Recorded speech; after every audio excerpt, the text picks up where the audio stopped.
Hello दोस्तों, नमस्कार। आज मैं आपको ऐसे हत्याकांड के बारे में बताऊंगी जिसे उस वक्त जिसने भी सुना वो अंदर तक सिहर गया। इस कांड को सुनने के बाद लोगों में ऐसी भावना पैदा हो गई थी कि लोगों ने लगभग 1 साल तक तंदूर का खाना नहीं खाया था और तंदूरी खाना लगभग बंद हो गया था। किसी भी रेस्टोरेंट में घुसने से पहले लोग ये चेक करते थे कि कहीं उस रेस्टोरेंट में तंदूर का इस्तेमाल तो नहीं होता, और अगर उन्हें भनक भी लग जाती कि इस रेस्टोरेंट में खाना बनाने के लिए तंदूर का इस्तेमाल होता है तो वह तुरंत उस रेस्टोरेंट को छोड़ देते थे। आज की कहानी भी इसी तंदूर से जुड़े तंदूर हत्याकांड की है। 2 जुलाई 1995 की रात लगभग 11:30 बजे जनपथ रोड कनाट प्लेस में एक होटल अशोक यात्री निवास के बगिया रेस्टोरेंट से आग की कुछ लपटें ऊपर उठती दिखाई देती हैं। ये अशोक यात्री निवास ठीक मेरिडियन होटल कनाट प्लेस के सामने और जनपथ होटल के बैक साइड में था, और उसी अशोक यात्री निवास में बगिया नाम का एक रेस्टोरेंट हुआ करता था। पर अब उस अशोक यात्री निवास की जगह पर होटल संग्रीला है। तो जब ये आग की लपटें बगिया से ऊपर उठती दिखाई देती हैं तो वहां पर अनारो देवी नाम की एक औरत जो कि सब्जी बेचा करती थी, वो चिल्लाती है कि आग लग गई, आग लग गई। उसकी आवाज सुनकर आसपास के लोग इकट्ठा हो जाते हैं और ये शोर शराबा सुनकर जनपथ एरिया में गश्त कर रहे कांस्टेबल अब्दुल नजीर कुंजू और होमगार्ड चंद्रपाल भी वहां पहुंच जाते हैं।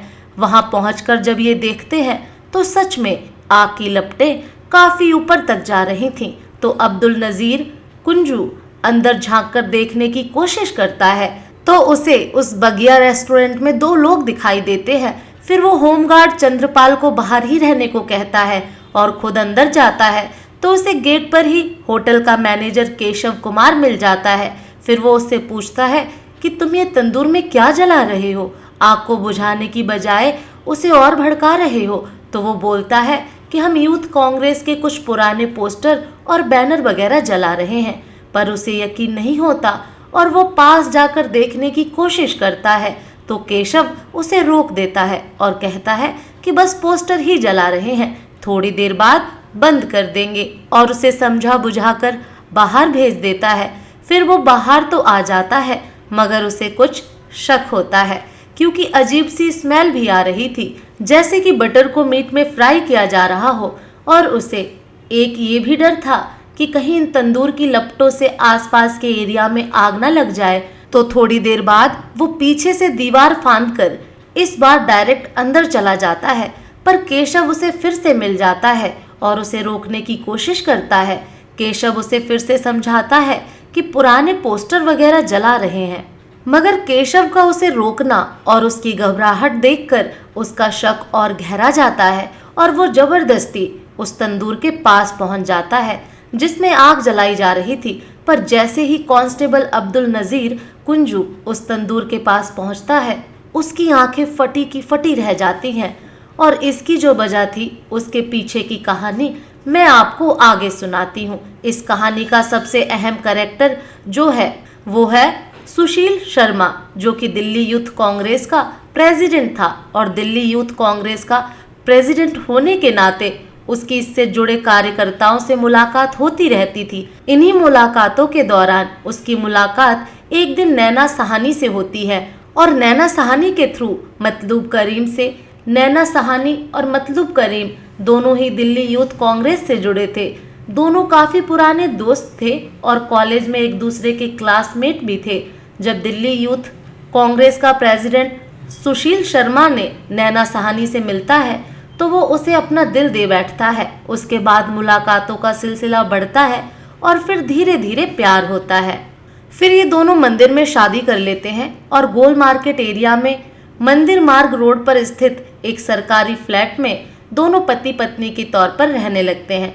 पर सुशील शर्मा इस रिश्ते को कभी समाज के सामने उजागर नहीं करता, जिसकी वजह से शादी के कुछ ही वक्त के बाद दोनों में लड़ाई झगड़े होने लगते हैं।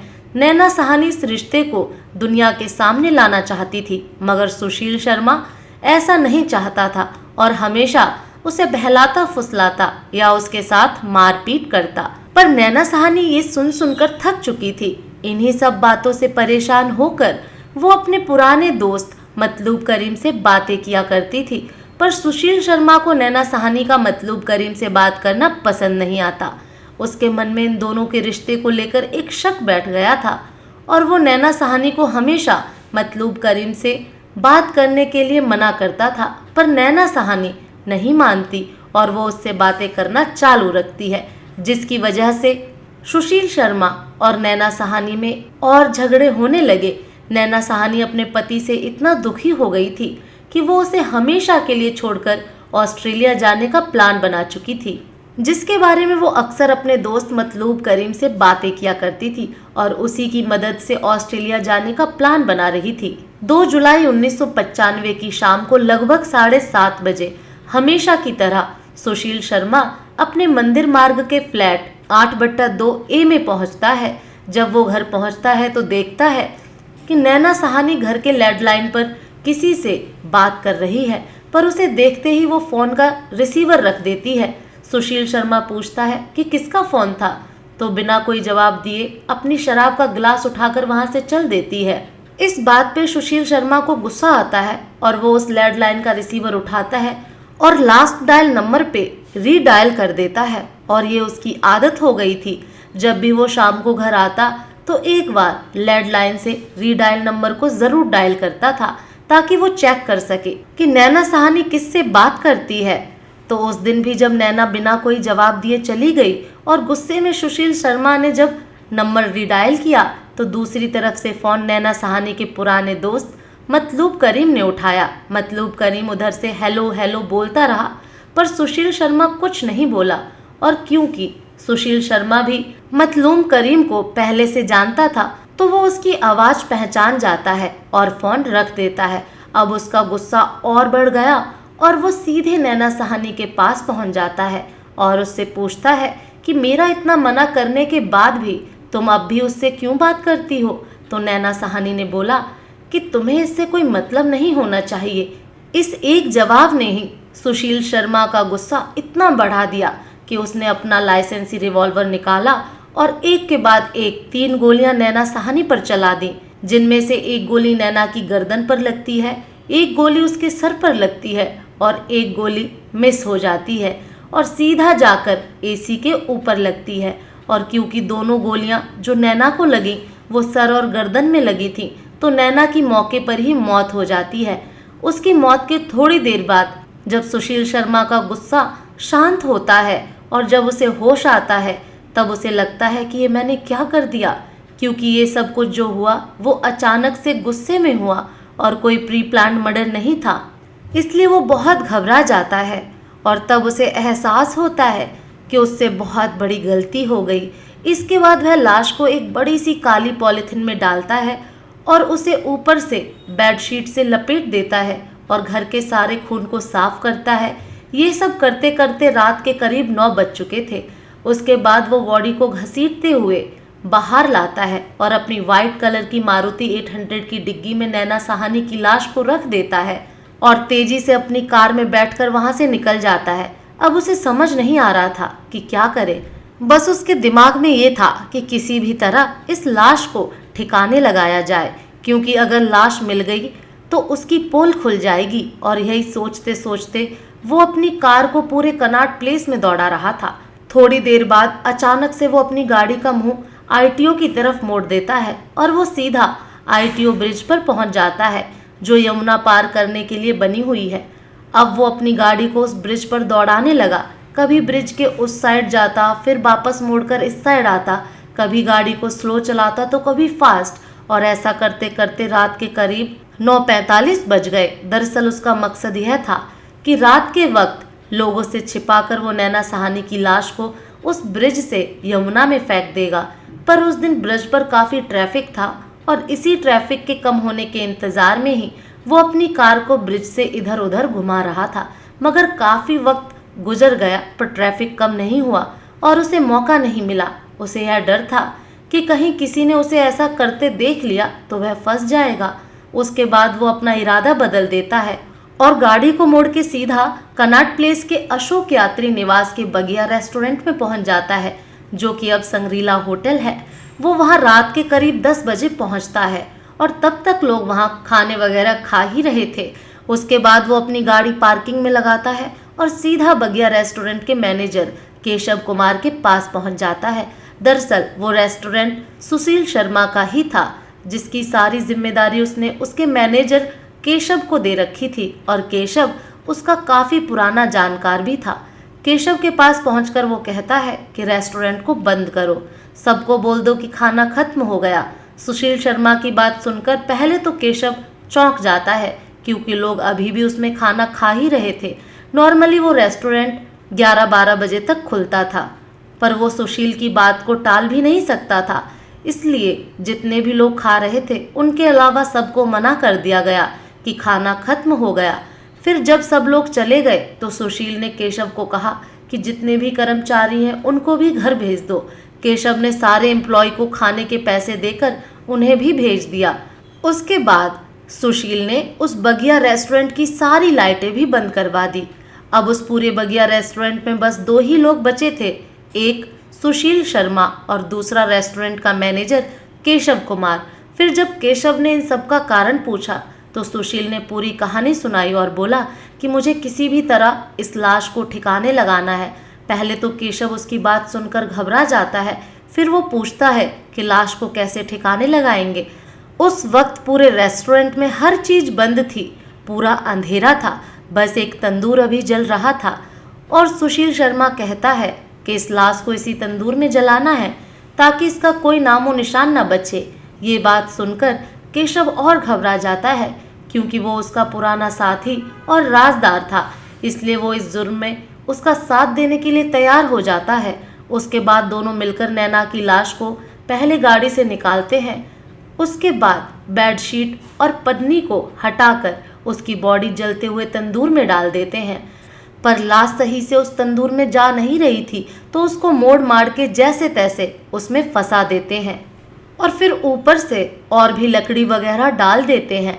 थोड़ी देर बाद सुशील शर्मा देखता है कि लाश जो है वो धीरे धीरे जल रही है, पर वो चाहता था कि लाश जितना जल्दी हो उतना जल्दी जल जाए। तो वो केशव से उस रेस्टोरेंट में पड़े यूथ कांग्रेस के बैनर और पोस्टर मंगाता है, जिसे वो अपनी रैली में इस्तेमाल करता था, और सारे पोस्टर और बैनर उस तंदूर में और उसके ऊपर ठूंस देता है। आग तेज तो होती है, मगर वो चाहता था कि वो और तेज चले। उसके बाद वो तंदूर के पास पड़े मक्खन को, जिसे रोटियों पर लगाया जाता था, उसमें से थोड़ा मक्खन उस तंदूर में और लाश के ऊपर डालता है, और जैसे ही वो उसमें मक्खन डालता है आग तेजी से बढ़ती है। फिर सुशील शर्मा वहाँ पर जितना भी मक्खन था सबको एक साथ उस तंदूर में डाल देता है, जिससे आग बहुत तेजी से ऊपर उठती है और बॉडी तेजी से जलने लगती है। और ये आग इतने ऊपर तक चली गई कि वो रेस्टोरेंट के बाहर से भी दिखने लगी, और यही वो गलती कर देता है। इस लाश के बटर में जलने की महक और उस आग की लौ ने सबका ध्यान खींचा, और फिर अनारो देवी ने उसे देखा, और फिर कांस्टेबल अब्दुल नज़ीर कुंजू भी तंदूर में जल रहे लाश को देखकर चौंक जाता है और भाग के बाहर आता है और वायरलेस से पुलिस को मैसेज देता है और फायर ब्रिगेड को भी कॉल कर देता है। तो अगर कांस्टेबल अब्दुल नज़ीर कुंजू जबरदस्ती अंदर नहीं जाता तो शायद ये राज कभी बाहर ही नहीं आता।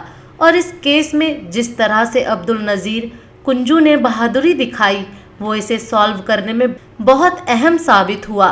फिर जब वहाँ की पुलिस एक्स्ट्रा फोर्स के साथ वहाँ पहुँचती है तो सुशील शर्मा को लगा कि अब वो पकड़ा जाएगा, तो वो तुरंत पीछे से फरार हो गया। अब किसी तरह तंदूर की आग को बुझाया जाता है और अंदर से अधजली इंसानी लाश निकलती है, और बगिया रेस्टोरेंट के मैनेजर केशव को पुलिस दबोच लेती है। लाश लगभग आधी जल चुकी थी, उसके आंतें वगैरह भी बाहर आ चुकी थी और उसे पहचानना बहुत मुश्किल था। अब रात के करीब 1 बज चुके थे और उस एरिया की सारी पुलिस और डीसीपी वहां पहुंच चुके थे। उसके बाद उसी वक्त उस एरिया के जॉइंट सीपी मैक्सवेल परेरा को खबर दी जाती है और वो उसी वक्त वहां पहुंच जाते हैं। फिर बॉडी को लेडी हार्डिंग मेडिकल कॉलेज में पोस्टमार्टम के लिए भेज दिया जाता है और केशव कुमार से पूछताछ चालू होती है, पर वो पुलिस को कुछ बताता ही नहीं है और उन्हें घुमाता रहता है और अभी तक पुलिस को सुशील शर्मा के बारे में कुछ पता ही नहीं था। अगले दिन जब पोस्टमार्टम रिपोर्ट आई तो पता चला कि ये लाश एक महिला की है और मौत का कारण जलकर मरना बताया गया है। सुबह जब उस तंदूर को अच्छी तरह खंगाला गया तो उसमें नैना सहानी की पायल भी मिली, मगर लाश किसकी है ये अभी भी एक पहेली थी और मैनेजर केशव अपना मुंह खोल नहीं रहा था। तो पुलिस के लिए उस वक्त सबसे बड़ी परेशानी मरने वाले की पहचान करना था। उसके बाद जब ये खबर मीडिया में आई तो तहलका मच गया। जिसने भी ये खबर सुनी वो अंदर तक कांप गया। जिस तरह से एक लाश को तंदूर में जलाया गया था, उधर सुशील शर्मा उस रात बगिया रेस्टोरेंट से निकलने के बाद वो रात उसने गुजरात कैंडिडेट के एक ऑफिसर के साथ दिल्ली के गुजरात भवन में गुजारी और अगले दिन टैक्सी से जयपुर निकल जाता है। फिर जयपुर से फ्लाइट लेकर मुंबई जाता है और वहां से मद्रास पहुंच जाता है। इधर जब ये खबर अखबार में छपी तो नैना सहानी के दोस्त मतलूब करीम ने भी बगिया रेस्टोरेंट में हुए उस हादसे के बारे में पढ़ा और उसे कुछ शक हुआ तो वो तुरंत पुलिस स्टेशन पहुंचा और फिर वहां से लाश घर पहुंचकर उसने लाश की शिनाख्त की और एक अंगूठी को देखकर बताया कि ये लाश नैना सहानी की है और ये शक भी जताया कि इसका मर्डर इसके पति और दिल्ली यूथ कांग्रेस के प्रेसिडेंट सुशील शर्मा ने किया है, क्योंकि दोनों के बीच रिश्ते अच्छे नहीं थे। अब पहली बार पुलिस के पास दो नाम थे, एक मरने वाले का और एक मारने वाले का। उसके बाद उसके पति सुशील शर्मा को ढूंढा गया तो पता चला कि वो 2 जुलाई की रात से ही गायब है। अब पुलिस का शक और गहरा गया। उसके बाद अब हर जगह उसे ही ढूंढा जाने लगा। 2 दिन बाद यह खबर पूरे देश में फैल गई और हर अखबार की हेडलाइन बन चुकी थी। और जिस तरह से तंदूर में अपनी ही बीवी की लाश जलाने की बात सामने आई तो लोगों में गुस्सा फैल गया, जिससे वो सड़कों पर आ गए और विरोध प्रदर्शन करने लगे, जिससे पुलिस और प्रशासन के ऊपर प्रेशर बढ़ गया। अब दिल्ली पुलिस सुशील शर्मा की खोज में मंदिर मार्ग के उस फ्लैट नंबर 8/2A में पहुंच जाती है, जहां वो नैना सहानी के साथ रहा करता था। पुलिस को वहां खून के निशान और खाली बुलेट्स के शेल मिलते हैं। अब यहाँ एक अलग ही थ्योरी बनने लगी। बुलेट्स मिलने के बाद पुलिस थोड़ी कंफ्यूज हो गई, क्योंकि क्राइम सीन ये बता रहा था कि हत्या के लिए किसी फायर आर्म का इस्तेमाल हुआ है, मगर पोस्टमार्टम रिपोर्ट में जलकर मरने की बात बताई गई थी। उसके बाद दिल्ली के उस वक्त के उपराज्यपाल प्रसन्ना भाई करुणा शंकर के कहने पर लाश का दोबारा पोस्टमार्टम कराया गया, जिसमें 3 अलग अलग हॉस्पिटल के डॉक्टरों की टीम ने यह पोस्टमार्टम किया और तब जाकर बॉडी में गोलियों के 2 निशान पाए गए और पता चला कि जलने से पहले नैना सहानी की मौत गोली लगने से हो चुकी थी। इसलिए आज भी इस केस का उदाहरण दिया जाता है कि क्यों लाश का 2 बार पोस्टमार्टम किया जाना चाहिए। अब पुलिस को यह पता चल चुका था कि जिसको इस फ्लैट में गोली मारी गई उसी को बाद में तंदूर में जलाया गया, मगर पुलिस यह पक्का करना चाहती थी कि ये लाश नैना सहानी की ही है, क्योंकि मतलूम करीम ने सिर्फ एक अंगूठी देखकर ही लाश की शिनाख्त की थी और चेहरा पहचानने लायक नहीं था। तो नैना सहानी के घर वालों को शिनाख्त के लिए बुलाया गया, पर बॉडी की ऐसी हालत थी कि उन्होंने उसे पहचानने से ही इनकार कर दिया। उसके बाद देश में पहली बार स्कल इमेज टेक्निक और डीएनए का इस्तेमाल किया गया। हैदराबाद से एक टीम बुलाई गई और उस लाश का और नैना सहानी के घर वालों का सैंपल लिया गया, तो रिपोर्ट में दोनों सैंपल मैच हो गए और स्कल इमेज टेक्निक में भी काफी हद तक नैना सहानी का चेहरा सामने आ गया। तो पुलिस अब कंफर्म हो गई थी कि मरने वाली और कोई नहीं बल्कि नैना सहानी ही है। अब जब ये सारी चीजें पुलिस के सामने आ गईं, तो बगिया रेस्टोरेंट का मैनेजर केशव कुमार भी टूट गया और जितना भी उसे पता था उसने सब बता दिया, मगर हत्या का मोटिव अभी भी पता नहीं चला और ये बात सिर्फ सुशील शर्मा ही बता सकता था। उसके बाद दिल्ली पुलिस अपनी पूरी ताकत लगाकर सुशील शर्मा को ढूंढने लगी, मगर वो वहां से गायब था। उधर सुशील शर्मा मद्रास पहुंचकर अपना पूरा हुलिया बदल लेता है, अपने बाल मुड़वा लेता है ताकि कोई उसे पहचान न सके, और एक वकील की मदद से कोर्ट में अग्रिम जमानत की अर्जी लगा देता है, जिसके लिए वो ये दलील देता है कि मुझे झूठे केस में फंसाया जा सकता है और मेरी गिरफ्तारी ना हो, इसलिए उसे ये अग्रिम जमानत चाहिए। फिर वो बेंगलोर चला जाता है, मगर किसी तरह ये खबर दिल्ली पुलिस को लग जाती है। उसके बाद दिल्ली पुलिस बेंगलोर पुलिस को कांटेक्ट करती है और जॉइंट सीपी मैक्सल परेरा अपनी टीम के साथ बेंगलोर के लिए निकल जाते हैं। जब सुशील शर्मा को ये बात पता चलती है कि पुलिस उसे ढूंढते हुए यहाँ तक पहुँच चुकी है, तो वो बेंगलोर कोर्ट में सरेंडर के लिए पहुँच जाता है। और इस घटना के 8 दिन बाद 10 जुलाई 1995 को दिल्ली पुलिस सुशील शर्मा को बेंगलोर से गिरफ्तार करके दिल्ली ले आती है। अब उससे जब पूछताछ शुरू होती है तो वो पहले तो पुलिस को घुमाने की कोशिश करता है, पर थोड़ी देर बाद ही वो अपना गुनाह कबूल लेता है और पुलिस को उस रात की पूरी कहानी सुनाता है। उसकी बात सुनकर पुलिस ये कहती है कि अगर तुमने सिर्फ कत्ल किया होता और अपना गुनाह कबूल लेते तो शायद तुम्हें सजा कम मिलती, पर मारने के बाद जिस तरीके से तुमने लाश को ठिकाने लगाने का काम किया है, ऐसा कभी नहीं किया गया और इसलिए तुम्हें ज़्यादा सजा मिलेगी। उसके बाद दिल्ली पुलिस ने रिकॉर्ड 26 दिनों में कोर्ट में अपनी चार्जशीट दाखिल कर दी और मुकदमा शुरू हुआ। लोअर कोर्ट में ये मामला 1995 से 2003 तक चला और 8 साल बाद 7 नवंबर 2003 को लोअर कोर्ट ने इसे रेयरेस्ट ऑफ रेयर केस माना और सुशील शर्मा को मौत की सजा सुनाई। कोर्ट ने अपने फैसले में ये मेंशन भी किया कि मौत के बाद जिस तरीके से बॉडी को तंदूर में डालकर जलाया गया, ऐसा कोई उदाहरण पूरी दुनिया में आज तक नहीं मिला, इसलिए फांसी से कम सजा देना इंसाफ नहीं होगा। और रेस्टोरेंट मैनेजर केशव कुमार को इस हत्या को छुपाने और सबूत को मिटाने के जुर्म में 7 साल सख्त कैद की सजा सुनाई गई। इसके बाद सुशील शर्मा ने इस फैसले को दिल्ली हाई कोर्ट में चैलेंज कर दिया और 4 साल की सुनवाई के बाद 19 फरवरी 2007 को दिल्ली हाई कोर्ट ने लोअर कोर्ट की सजा को बरकरार रखा और उसे फांसी की सजा सुनाई। अब वो सुप्रीम कोर्ट पहुंच जाता है और 2007 से 2013 तक ये मामला वहां चलता है और 6 साल बाद 8 अक्टूबर 2013 को एकत्र के 18 साल बाद सुप्रीम कोर्ट लोअर कोर्ट और हाई कोर्ट के फैसलों को पलट देती है। सुप्रीम कोर्ट कहती है कि ये कोई प्लान मर्डर नहीं था, जो कुछ हुआ वो अचानक गुस्से में हुआ और सुशील शर्मा से सोसाइटी को कोई खतरा नहीं है, क्योंकि एक हस्बैंड वाइफ का पर्सनल मैटर था और शक की वजह से सब कुछ हुआ। एक और बहुत बड़ी चीज उसके फेवर में गई कि इस मर्डर से पहले उसका कोई क्रिमिनल बैकग्राउंड नहीं था, यह उसका पहला क्राइम था। इसलिए सुप्रीम कोर्ट ने सुशील शर्मा की मौत की सजा को उम्र कैद में तब्दील कर दिया। इसके 2 साल बाद 2015 में सुशील शर्मा ने पैरोल के लिए अपील किया।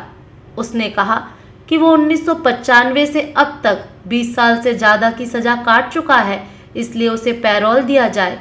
तो कोर्ट उसे बिना किसी शर्त के साथ पैरोल पर जेल से रिहा कर देती है, मगर उसके कुछ दिनों बाद कुछ कानूनी नियमों के अनुसार उसे वापस जेल में जाना पड़ता है। फिर 3 साल बाद 21 दिसंबर 2018 को जेल में अच्छे आचरण और 23 साल से ज़्यादा की कैद के बाद सुशील शर्मा को तिहाड़ जेल से हमेशा के लिए आज़ाद कर दिया जाता है।